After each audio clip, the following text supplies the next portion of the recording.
This is the Part-Time Economist, and today we're talking about leadership communication. As a leader, how do we effectively communicate with our seniors, subordinates, and peers alike to enable us to accomplish our task? This is Chapter 9 in Richard Daft's book, The Leadership Experience. Now, as a leader, one of the most important ways that we can find out information is through asking questions.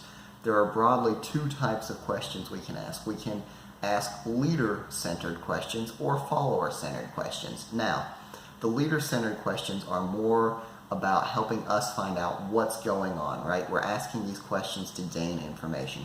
Perhaps we're asking our boss what he wants us to include in a new report, or perhaps we are asking one of the people that work underneath us how their progress on a certain task is going. Now, with a follower-centered question, we're not so much asking it to gain information for ourselves as we are to connect, right? So we might be asking a question simply to show that we care about someone's work, right? We don't really need to know exactly how progress is going. We're doing this to connect with them, right? Now we can also ask questions to suggest.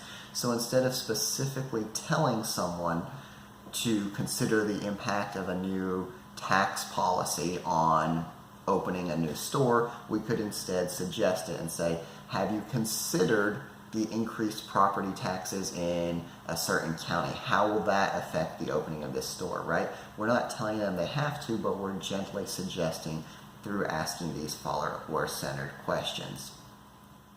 Now, a big thing that Chapter 9 talks about is channel richness. And if you get into the theory of communication, we know that we don't transmit messages directly from our mind into someone else's head, right? We have a message that we want to send, and we have to send that through some kind of a communication channel, right? Maybe it's an email, maybe it's face-to-face, maybe it's a memo, but we have to choose a channel to send our communication through. Now, on the far left side of the diagram, we have slow, impersonal channels, right? Such as a formal report. It's impersonal. Everyone reads the same report from the boss to the lowest ranking person. It's a standardized report, and it's very slow for us to get feedback, right? We have to send out the report, someone has to read it, they have to type up a formal reply. It's very slow and impersonal. Memos are much the same way. Now, as we move on to email and text messaging, it's a little bit faster.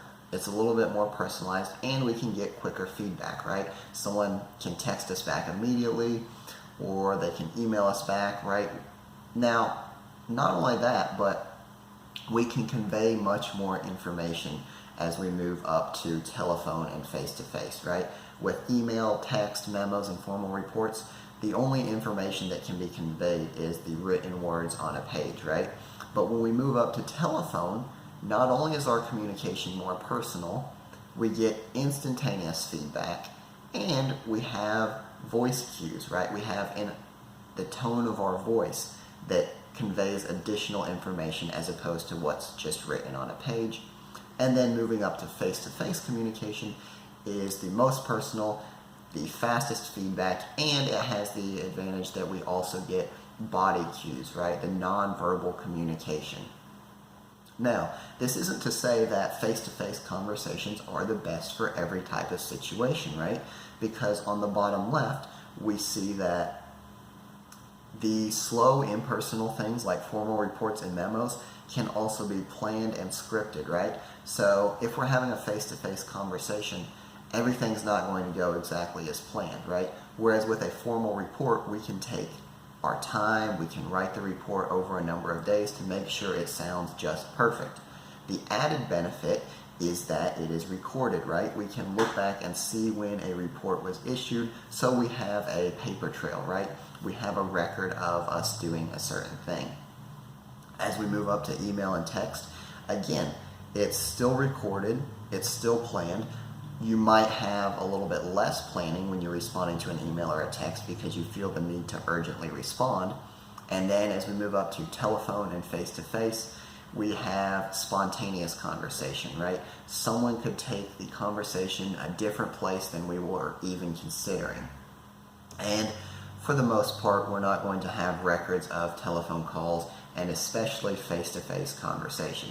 So, as a leader, we need to match the appropriate channel to what we're trying to convey. Do we want to be impersonal and formal with a record, or are we looking for fast feedback and it's okay if we're a little bit more spontaneous? Now, some other topics from Chapter 9 are the concept of permanence, right?